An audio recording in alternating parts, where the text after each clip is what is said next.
नमस्कार, मी ऋतुजा. स्वाद संस्कृतीमध्ये तुमचं सगळ्यांचं मनापासून स्वागत.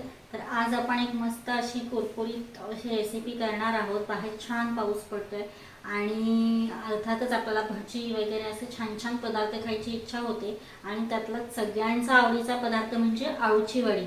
तर हो, आज आपण बनवणार आहोत मस्त अशी कुरकुरीत अशी आळू वडी. तर आता पाहूया त्याच्यासाठी लागणारं साहित्य आणि ती आळू वडी कशी बनवायची. इथे मी अशी अळूची छानपैकी छोटे छोटे पानं घेतलेत. ते मी स्वच्छ पुसून घेतलेत ओल्या कापडाने आणि इथली एक शीर असते ती मी सुरीने काढून टाकली आहे. मी अजून एक व्हिडिओ टाकलेला आहे याचा, तर त्याच्यामध्ये शीर कशी काढायची हे मी बहुतेक दाखवलेलं आहे. तुम्ही चेक करू शकता तो व्हिडिओसुद्धा. सो आत्ता आपण काय करणार आहोत, ह्या अळूच्या पानांना आपण चिंच मी कोळ केला आहे. म्हणजे मी अर्धा तास चिंच भिजत टाकली ती पाण्यात. अशा पद्धतीने ती भिजली आणि मग अशा पद्धतीने तिला मी चुरून घेतलं आहे. आणि किंवा तुमच्याकडे चिंच नसेल तर तुम्ही कोकमसुद्धा पाण्यात भिजवून टाकू शकता. आता आपण प्रत्येक अळूचं पान हे असं उलटं करणार आहोत आणि हे जे चिंचेचा कोळ आहे तो त्याला व्यवस्थित असं लावून घेणार आहोत. हे लावल्यामुळे जर तुमच्या अळूच्या पानांना खाज असेल, म्हणजे खाजेरी अळू पण असतो आणि एक साधा अळू असतो, पण कधी कधी आपल्या वड्यांना खाज येते. तर ती खाज कमी व्हावी किंवा असं काही होऊ नये, मग आपली मेहनत सगळी फुकट जाते. सो त्यासाठी आपण हे अशा पद्धतीने छान असं याला व्यवस्थित चिंचेचा कोळ लावून घ्यायचा आहे. आणि हे आपण एक 15 मिनटं असंच लावून ठेवणार आहोत. सगळी पानं झाली की आणि 15 मिनटांनी आपण त्याला पुढची प्रोसेस जी आहे मसाला भरण्याची ती करणार आहोत.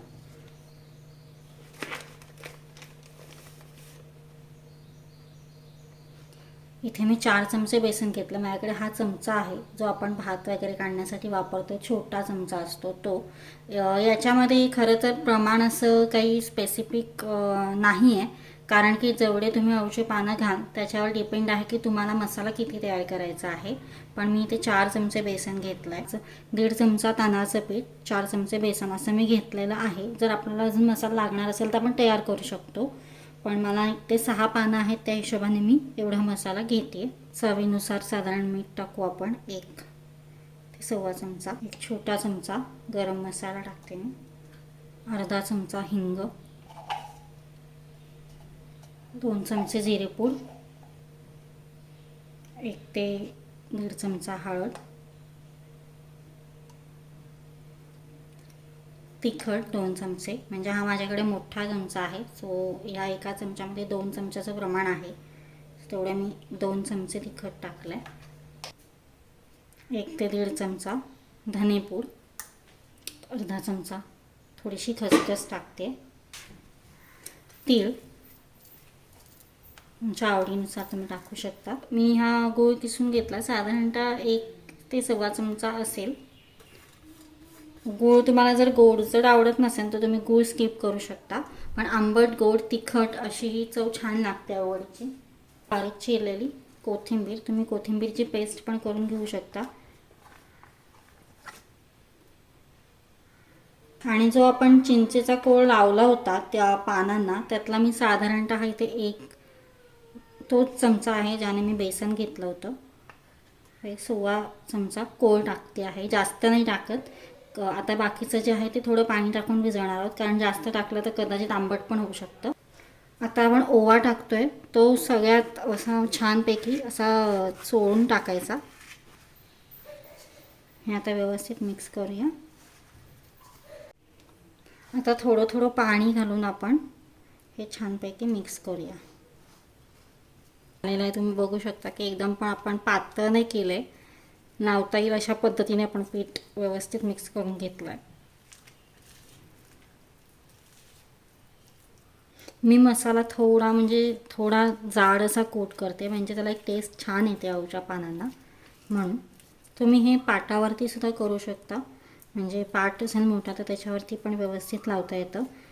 पण मी करायच्या आधी ओटा वगैरे आपण जो यूज करतो कटिंगसाठी वगैरे, तर तो व्यवस्थित तुम्ही स्वच्छ करून घेतला आणि यूज केला तरी चालतं. तर अशी छान रेसिपी आपली तयार होते. तर तुम्ही बघत असाल आणि तुम्हाला जर आवडत असेल तर चॅनल जरूर सबस्क्राईब करा, लाईक करा आणि रेसिपी करून बघा. कमेंट करायला विसरू नका आणि दुसऱ्यांसोबतसुद्धा शेअर करा. सो हे आपण दुसरं पान आता याच्यावर लावलं आहे. त्यालाही आपण छानपैकी मसाला लावून घेऊया. आता आपण त्याच्यावरती अजून एक पान ठेवू. 3 पानांचं साधारणतः मी करते. तुम्ही 2 मोठी पानं असतील तर 2 पानं वापरली तरी चालतात. तर तिने लावल्यानंतर तुम्ही इथूनही फोल्ड करू शकता किंवा इकडूनही फोल्ड करू शकता. सो आपण आता ह्याला एकदम बारीक अशी गुंडाळी करत करत आणि जे आपल्या हाताला समजा आपलं बेसन लागलं ते थोडंसं याला करत जायचं, म्हणजे ते चिकटायला, म्हणजे त्याला एक बाइंडिंग येतं, सुटत नाहीत वड्या. अशा पद्धतीने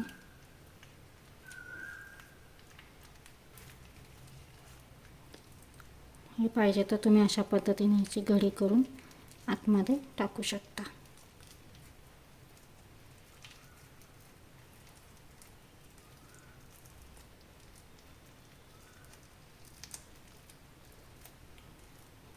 आणि यांना थोडंसं वरून तुम्ही बेसन कोट करा, म्हणजे ते सुटणार नाही.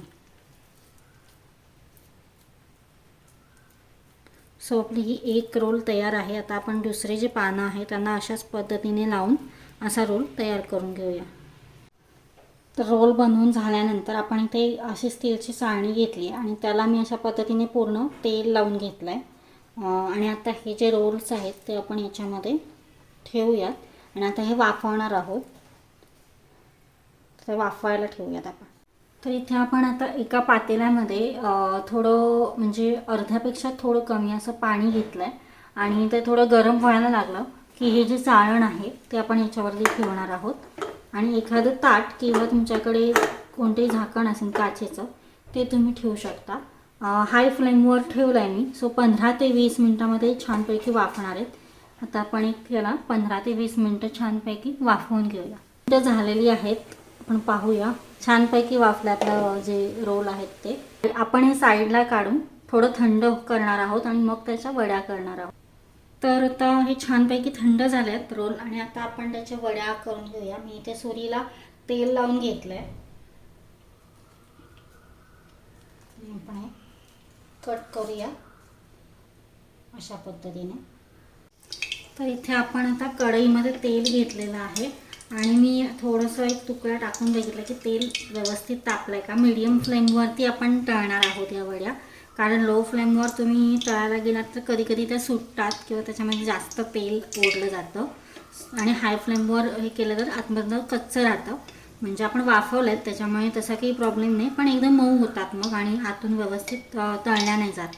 सो मीडियम फ्लेमवरती अशा पद्धतीने तेल छान गरम झालं की आता आपण त्याच्यामध्ये वड्या सोडणार आहोत.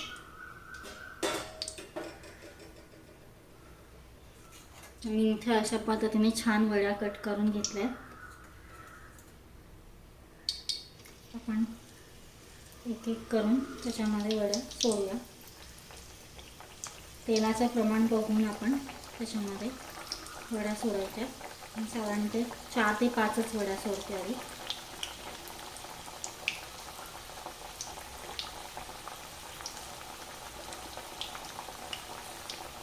3 ते 4 मिनटं. नाहीतर एकदम पलटायला गेला तर त्या घडी जी आहे वडीची ती सुटू शकते.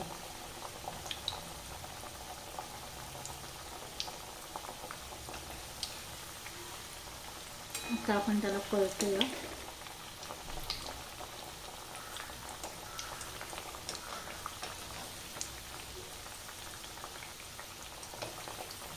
वाव, तुम्ही बघू शकता किती छान कलर आला आहे.